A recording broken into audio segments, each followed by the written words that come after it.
கோவை, மதுரை மாநகரங்களில் போதிய மக்கள் தொகை இருந்தும் குறைவாக இருப்பதாக கூறி மெட்ரோ ரயில் திட்டங்களை ஒன்றிய பாஜக அரசு நிராகரித்தது விமர்சனத்திற்கு உள்ளாகியுள்ளது. 2011ஆம் ஆண்டுக்கு பிறகு மக்கள் தொகை கணக்கெடுப்பு நடத்தப்படாத நிலையில் 20 லட்சத்திற்கு கீழ் மக்கள் தொகை உள்ளதாக கோவை, மதுரை மெட்ரோ ரயில் திட்டங்களை ஒன்றிய அரசு நிராகரித்தது. இந்த காரணம் ஏற்கும்படியாக இல்லை என விமர்சனம் எழுந்துள்ளது. அதே நேரத்தில் 2016ஆம் ஆண்டு ஒன்றிய அரசு மக்களவையில் அளித்த புள்ளி விவரங்களின்படி கோவை மாநகரின் மக்கள் தொகை 21,51,466 என இருந்தபோது தற்போது எப்படி 20 லட்சத்திற்கு கீழ் சென்றது என மக்கள் கேள்வி எழுப்பி வருகின்றனர். அதே புள்ளி விவரத்தில் மதுரை மாநகரின் மக்கள் தொகை 14,62,420 என கூறப்பட்டிருந்த நிலையில் தற்போது 20 லட்சத்தை தாண்டியிருக்கும் என்ற வாதத்தையும் பல்வேறு தரப்பினரும் முன்வைக்கின்றனர். அதே சமயத்தில் பழைய புள்ளி விவரங்களின்படி 20 லட்சத்திற்கும் குறைவான மக்கள் தொகை கொண்ட நகரங்களில் மெட்ரோ ரயில் திட்டத்திற்கு ஒன்றிய அரசு அனுமதி அளித்தது எப்படி என கேள்வி எழுந்துள்ளது.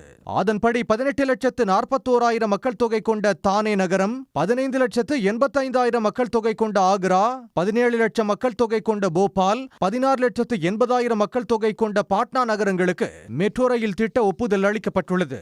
திமுக ஆட்சிக்கு வந்த பின்னர் கடந்த 2023 ஜூலையில் கோவை, மதுரை மெட்ரோ ரயிலுக்கும் திட்ட அறிக்கை தயார் செய்து ஒன்றிய அரசிடம் சமர்ப்பிக்கப்பட்டது. ஆனால் 20 லட்சம் மக்கள் தொகை கட்டாயம் என்ற நிபந்தனையை 2 மாநகரங்களும் பூர்த்தி செய்யவில்லை என கூறி 2 ஆண்டுகள் கழித்து திட்டத்தை ஒன்றிய அரசு நிராகரித்துள்ளது அதிர்ச்சியை ஏற்படுத்தியுள்ளது.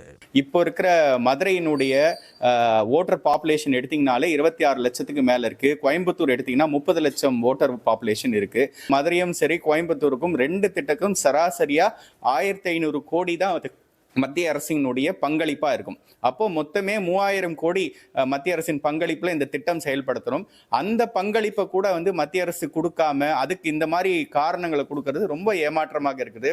ஒரு பக்கம் பல லட்சம் கோடியில சில ஆயிரம் மக்கள் பயணிக்கும் புல்லட் ட்ரெயினை வரவேற்கிற மத்திய அரசு இங்க பல லட்சம் பேர் பயணிக்கும் மெட்ரோ ரயில் திட்டத்தை, அதுவும் குறிப்பாக சாதாரண மக்களுக்கு மிகவும் பயனுள்ளதா இருக்கிற இந்த மெட்ரோ ரயில் திட்டங்களை மறுக்கிறது மிகப்பெரிய ஏமாற்றம். கடந்த 2010ஆம் ஆண்டு மெட்ரோ ரயில் திட்டத்திற்கு உகந்த 16 இரண்டாம் நிலை நகரங்களில் கோவையும் ஒன்று என ஒன்றிய அரசு பரிந்துரை செய்திருந்தது.